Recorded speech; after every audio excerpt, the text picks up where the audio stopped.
Hello, this is Matt on the Moon Lambeau channel. Ripple is going to settle with the SEC within the next 5 days, so says a vocal XRP community members whose comments on social media have been widely circulated throughout the XRP community. And frankly, and I don't know if this is going to happen, but it's plausible.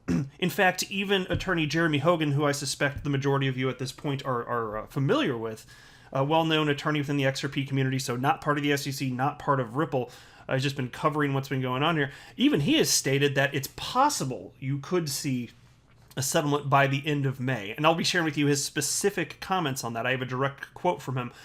Now, that quote he initially shared about a week and a half ago, but I have brand new comments from him. I have brand new comments from attorney John Deaton on the most recent developments surrounding what's going on with the SEC versus Ripple case, and there's been a lot. It has been a whirlwind, and there are new signs, quite frankly, that the SEC is just getting increasingly desperate. And so you think about what is functionally happening with all these pretrial hearings. I tell you what, it adds validity to the idea that we might very well see settlement, even if not by the end of the month. We might see settlement rather than this thing actually go to trial. Because frankly, as you'll see as I go through this video, the SEC, if they don't settle, they're actually risking a lot. Like a lot. But I do want to be clear at the outset, I do not have a legal or financial background of any kind. I am not offering legal or financial advice, and you definitely should not buy or sell anything because of anything I say or write. I'm just an enthusiast who likes making YouTube videos as a fun hobby about Ripple and XRP and crypto, but that is all that's going on here. Now, late yesterday, we got notice, thanks to another XRP community member who happens to be attorney James Filan, that the SEC had filed yet another motion, and the desperation is becoming increasingly clear. And so I'm going to start the video just by explaining what is on the whole in this thing, and share with you comments from two additional lawyers. And so here's what James Filan shared, just letting the world know, hey, this is going on. And he's great about this. Frankly, he's usually the one to first share links to the actual SEC motions in Dropbox. And so we wrote, XRP community, SEC versus Ripple. SEC requests order, and there are three things here. Number one, permitting 6 additional depositions. And number 2, compelling Ripple to search records of 5 more custodians. And number 3, compelling Ripple to produce records post-complaint XRP transactions. And so right there, before I even read the rest of that, what they're talking about there is the Ripple's sales of XRP that occurred after the SEC brought the lawsuit against Ripple. And then he continued by stating, and Ripple's lobbying efforts designed to create the, quote, market confusion, end quote, Ripple now claims as a defense. So think about that. The SEC is stating that Ripple was seeking to create market confusion. And so Ripple has its fair notice defense, which in a nutshell, in a crude, non-legal way of describing it, it's this idea that, frankly, Ripple's been conducting business for the better part of a decade. XRP has been allowed to just permeate the globe in terms of just traded on literally hundreds of exchanges. There are absolutely hundreds of markets that have been made the world over, tons of use cases, multiple developers, third-party developers, in fact, building on top of the XRP ledger. And so there's this idea that if this was all wrong, if this wasn't supposed to happen, then damn it, SEC, you should not have waited almost an entire decade before letting Ripple know, which, as it turns out, is a serious argument with some serious teeth. Right? And so now it's just funny to see that, and it looks like another act of desperation, the SEC's saying, well, no, it was you, Ripple. You caused the market confusion, not us. It's like, okay. All right, there we go. And so Jeremy Hogan, he shared the following on social media here, right on Twitter, in regards to this specifically. Check this out. Let's break this down. The SEC is requesting more depositions and more documents. There's only one reason to do this. Your discovery to date has not given you what you need. And what is most of the further discovery about? Yep, the fair notice defense. That defense sure does make the SEC nervous. And so there you go. And the discovery process here, which determines ultimately what can be argued in the court, what can be used as evidence and arguments. The SEC clearly not getting what they want, and so they're pushing for more information, hoping to find more. And again, Jeremy Hogan making it very clear here, the only reason you do that is if you're having a bad time, effectively. And it's all about the fair notice defense. And you'll see as we go through this video, and seriously, and you should be, I think you'll be very happy. I think you should be. Again, the fair notice defense does have teeth, and wait till we get into the part in this video where we talk about the ramifications if this is allowed to stand. I mean, if this goes down in a very particular way, the SEC, they're really going to regret having ever brought this suit against Ripple, I think. Anyway, and then Jeremy Hogan continues, though. So that was point number 1. Here's point number 2 from Jeremy Hogan. For example, why does the SEC suddenly think post-lawsuit sales of XRP are important? Probably because those sales are the weakest fair notice since Ripple had been sued by the SEC already. Is the SEC starting to hedge its bets if it loses on the pre-lawsuit sales? Yeah, so perfectly good question. And so I think that Ripple's going to certainly differentiate between sales that were done in the past versus sales today, because it's very difficult to argue that transactions that occur today would indicate that XRP legally itself is a security, or that those transactions today could possibly represent investment contracts. Now, it would be easier, and we've all acknowledged this, I think, to this point, that it would be easier to argue, and I'm not saying it would be right or wrong, but it would be easier to argue any transactions back in, say, 2013. It would be easier, since there was much less of an ecosystem, it would be easier to argue that those could have been sales of securities and investment contracts. And so it just speaks to the idea of which decentralization of a cryptocurrency is key. Absolutely. But because if there's multiple parties, then if there are transactions of XRP, then if it's a security of what or who, and so that's a question that comes into play. And so the fact that Ripple continued to sell after they got notice that the SEC thought XRP is a security, well, look, you got to understand, it doesn't mean that Ripple believes that XRP is a security, and the SEC itself has acknowledged that their claim that XRP is a security does not mean that XRP today is a security. Even they have acknowledged that. And so the fact that Ripple continued on with its business model should not be surprising, and does not mean suddenly, magically, that Ripple's fair notice defense no longer has teeth. That's a bogus argument, but the SEC, increasingly desperate, this is the type of stuff that they're doing now. Jeremy Hogan continues, number 3. Finally, based on this filing, I am 90% confident that Garlinghouse and Larson have already been deposed, and they must have not given the SEC what it wanted/needed, and, therefore, the lion is hunting for weaker prey.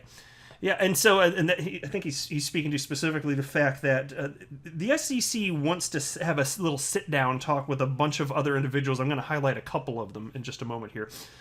Number 4. Finally, I am glad to see that Ripple is going to bring in experts and argue that the XRP price doesn't correlate to Ripple's business activities, but instead to other cryptocurrencies. I really like that argument as to the Section 5 violations.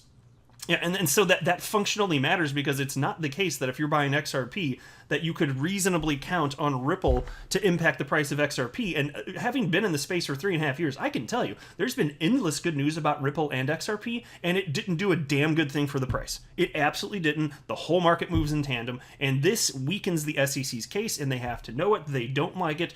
And so here's what I would say, because I don't have, like I said, any sort of financial background. I'm not even a chart analyst, not even an amateur chart analyst, but I'll tell you this. Just being a human and being able to pull up XRP prices for the last 8.5 years that it's existed, and compare that to what has happened with the entire crypto market, and Bitcoin specifically, which leads the market. If you just compare those, just look at that. If you are a human that has eyeballs, you can determine for yourself that the XRP is simply moving in tandem with the rest of the market. This is verifiably the truth. Good luck, SEC. And then finally, Jeremy Hogan writes, finally, X3. Excuse me. In RE settlement, I still believe the most likely time frame is after discovery in August/September, but settlement in a large case like this is a process and often involves applying pressures to get the last thing you want. This filing doesn't mean talks are not in progress. And so, look, I would assume that the whole time this has been going on, that there have been talks that we're just not privy to between the SEC and Ripple about settlement. And the worse things get for the SEC, the more likely it is that settlement will be reached. And so the SEC will be able to save face, but the people at the SEC and the people at Ripple, they'll know. They'll know it means that the SEC completely botched this thing because they never had a legit case in the first place. And then here's attorney John Deaton, who wrote the following on this specifically. So the SEC wants all post-complaint transactions, and why? Remember, in the SEC's opposition to our motion to intervene, it claimed the suit was from 2013 to 2020, even though it says from 2013 through the present. The SEC is back to arguing that present-day sales are illegal. And so there you go. And I thought that was a very salient point. The fact that they're making it very clear in this most recent motion that they take issue with Ripple's continuing to sell XRP after they brought the suit here. Why would you have issue? If you don't think that the XRP itself today is a security, then why do you have beef with that, good sir? Exactly. Excellent point, Mr. Deaton. Now, I want to jump into... actually, let me go to... Here we go. Let's go to the motion here. A couple things I wanted to highlight. And then we're going to get into some really good stuff having to do with... You just wait till you hear this stuff, seriously. Having to do with specifically the degree to which the SEC is at risk. First, I do want to cover just a couple short things about the new people that the SEC wants to effectively have a little sit-down talk to. And so in this most recent motion from just late yesterday, it reads as follows. This is from the SEC. The SEC should be permitted to conduct additional depositions. The 10 individuals the SEC will depose played different roles at Ripple at various times and will provide non-duplicative testimony about various matters. And so let's jump down to... I'm going to highlight just a couple of them. The first one is a gentleman named Ron Will, Ripple's former CFO. And they write... Will can provide testimony relevant to the SEC's claims specifically about Ripple's finances and its dependence on XRP sales for revenue. I'm going to pause right there. It is well understood that Ripple is counting on its sales, and has been, to remain financially viable. It's been doing this for the better part of a decade. Ripple did not create XRP. They are holding XRP. It is an asset that they own. And yeah, if you own an asset... it is okay to sell it, especially with the whole backdrop of the SEC not providing sufficient notice, which again, and I'm going to very clearly articulate this for you in just a moment, why that has such tremendous teeth. And it can end the case in Ripple's favor. The case can just straight up end. And then they wrote the following, referencing Ripple CEO Ron Will. Will could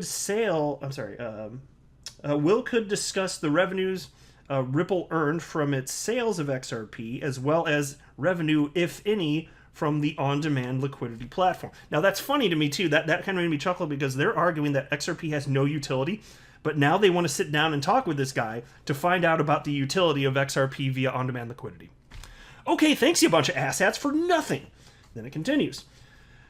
Will also communicated with others regarding Ripple's views formed based upon the advice of counsel about the status of XRP under the securities laws.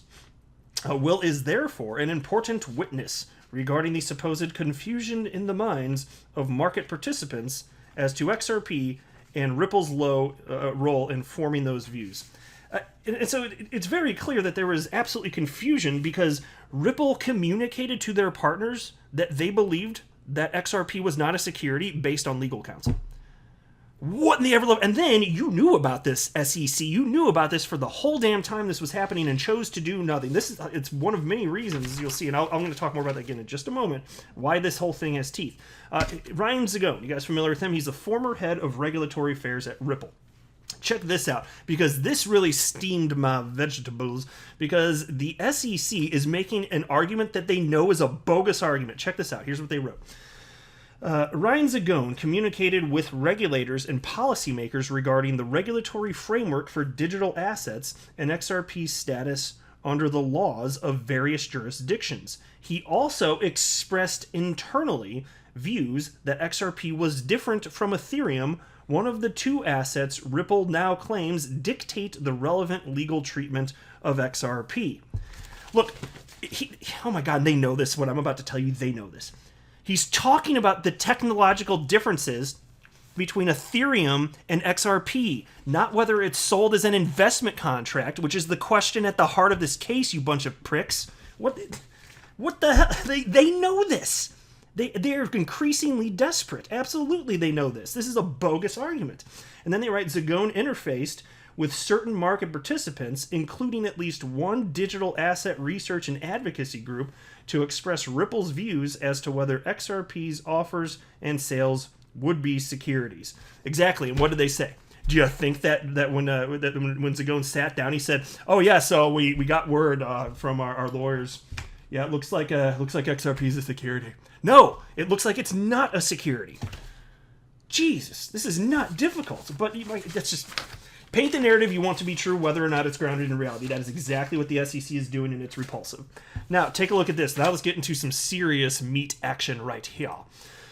And so this comes from a piece from Finance Feeds titled "SEC vs. Ripple could end with summary judgment on fair notice, and no one could sue after that." That's the whole title. And so there's relevant portions here that I really want to highlight in which they actually cite things that attorney Jeremy Hogan stated. And this is super important to be aware of. Because, again, if this goes the way we hope that it will, and it really might happen, this whole thing's done.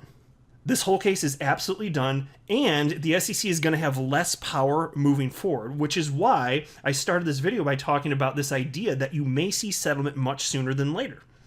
All right, and so in a recent pretrial hearing, SEC's attorney, Jorge Tenrero, said that Ripple Labs wants to push for a summary judgment on its lack of due process and fair notice affirmative defense.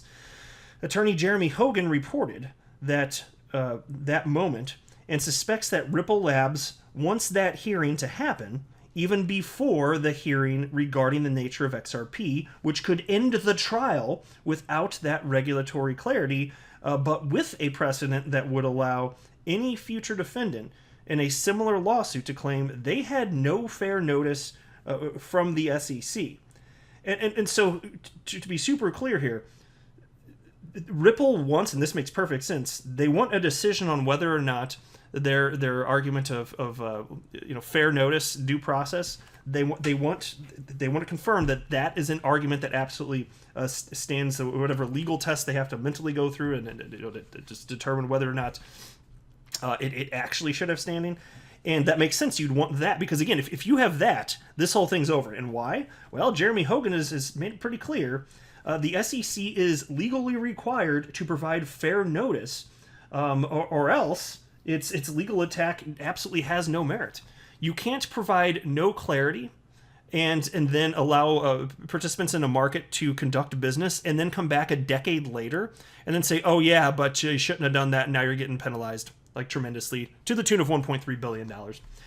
You cannot do that. And that's why this is absolutely crucial right here. So, of course, Ripple's pushing for this first, even before they're pushing for clarity surrounding XRP, because sequentially that just makes sense. And look, as much as we'd love to have clarity for the whole space here, Ripple has to look out for their best interests, and I frankly don't blame them one damn bit here. And then check out this quote now. This is from Jeremy Hogan. The SEC attorney let out that the Ripple attorneys told him, told him that Ripple intended to file for summary judgment on its fair notice defense in August. This is before even the close of discovery, and it's faster than I expected, and makes me think they might set the hearing on their defense before even the hearing on whether XRP is a security or not. A Ripple victory at that hearing would, of course, end the whole case. Would XRP have clarity then? Yes and no. XRP's status would not, but no one could be sued after that by the SEC because there would be case precedent, and no one had fair notice anyways, he concluded. So that was a direct quote from Jeremy Hogan. So if there's a settlement here, then the SEC, there will be no precedent, so the SEC can bring lawsuit after lawsuit after lawsuit to anyone that wants to try and make its bitch, which is what it's trying to do to Ripple, although it's not working so well for them. But if this doesn't go the way the SEC thinks and hopes that it will, they're gonna have a bad time, frankly. because there'll be precedent, and anyone then that comes after, if claims are brought against them by the SEC, they can say, we didn't have fair notice. And they didn't. That's the thing. So I'm not convinced that the SEC is going to risk that. It comes down to this. Like, we're not even getting to the point of talking about specifically whether or not XRP is a security, but if we don't ever have to. Okay, fine, as an XRP holder, I mean, I'd still like that. I'd rather have clarity for the whole industry, but, you know, in lieu of that, you know, having something like this, absolutely, I would jump all over that. And so it is possible we could see clarity a little bit sooner than that. Let me share this with you. So there was an XRP community member named Stefan Huber who shared personal opinions just about where he thinks this whole thing is going to go. And I love this type of stuff because the sharing of ideas vocally, and in this case it was widely circulated throughout the XRP community, I'm a fan of that. Just people sharing ideas about what they think may happen. You know, as long as stuff doesn't get into like weird tinfoil hat stuff, I love the idea of just sharing ideas about what we think might be possible, just a bit of healthy speculation. I think that's all in good taste, as was the case here. And so I actually don't happen to agree with literally everything that Stefan posited here, but that's fine. I wouldn't expect that. That's not some sort of requirement. I love diversity of thought. But this part, this made all the sense in the world to me. And Stefan wrote the following. Because he stated here, by the way, he firmly believes that the SEC and Ripple are going to have settlement announced by May 31st. Wouldn't mind seeing that one bit. I don't know if it's going to happen, but even if we do have to wait a little bit later, okay. I am kind of, his argument, this one argument in particular, I'm not going to read this whole thread because it would just make the video too long, but I want to highlight this one part of it. Because to me, this just makes a ton of sense. And you'll have to tell me if you agree with this after you hear this. Drop a comment below after you hear this and let me know what you think. But here's what he wrote. Even though Ripple says that this is not just about them, but the whole crypto industry, I don't buy that. In the event of a summary judgment and a defeat by the SEC for lack of fair notice, Ripple's competitors could save themselves in the future by pointing to Ripple's ruling. With a prior settlement, only Ripple would be off the hook, and the SEC could continue to pursue Ripple's competitors. And so I generally agree with that, with the one small caveat that Ripple does mean what they're saying. This is going to impact the whole industry, and I buy that. I do buy that. But of course, because look, even if you get the summary judgment, and it's in favor of Ripple, yeah. Like, okay, well, clearly, if you get the summary judgment and the fair notice defense stands, well, that's good for the whole industry. If you don't get that, and we just settle here, that still impacts the whole industry. And, so no matter what happens, it's impacting the crypto industry on the whole. Because either you're going to get a tremendous precedent or you're going to get the can kicked down the road. But everybody's absolutely impacted here, and so then. Somebody named Crypto Pete jumped in and wrote to Stefan and said, interesting, I too can't see the SEC risking it going to summary judgment and losing on the fair notice defense, as you said. Future defendants could then cite this precedent set by Ripple, and subsequently the SEC could face a tough time with future litigations if this happens. And then Attorney Jeremy Hogan jumped in and wrote the following. This is exactly correct. And why the fair notice defense is so important. It's what the SEC has to lose in this litigation. Bingo. Yep. So this is a big deal. If they lose this, it is done, and they're going to lose so much power when it comes to regulating in the crypto space. And so you got to ask yourself, are they actually going to risk that? Especially in a case like this? My gosh, because they're going up against the best attorneys on the planet, because that's what Ripple has, the best attorneys on the entire planet. I mean, you can think about it with, for instance, even Andrew Seresny and what's the other one, Mary Jo White, both being from the SEC. Like, they know their stuff. They know their stuff. I don't know. The more I look into this, the more I'm just like, you might see this unless this defense. Oh my gosh, if the defense doesn't stand okay, who knows what this is going to look like, but. Fair notice defense, but man, if it does. And here was a quote from Jeremy Hogan on May 14th of this year. My prediction is that if Gary Gensler is going to pull back from this lawsuit and instead work for more regulatory clarity, it will happen within the next 2 weeks. If we go into June with no settlement, then this lawsuit has been adopted and supported by Chairman Gensler for better or worse. Now, if that is the case, I predict no settlement until September at the earliest, because we have to get through the discovery. And so now we know that it could end up happening. We could end up seeing a settlement potentially a month sooner than that, based on what we're seeing, what was slipped out of this most recent hearing. As far as Ripple requesting summary judgment for their fair notice defense. So, my gosh, guys, we could have clarity sooner than later. And then this whole damn thing would be behind it. It's just such a bogus argument. What a load of crap. And it really burns my biscuits. All right. You let me know what you guys think in the comment section below. I'm going to wrap up here, though. I am not a financial advisor. Do not buy or sell anything because of anything I say or write. That would be a very, very, very bad idea. Until next time, to the moon, Lambo.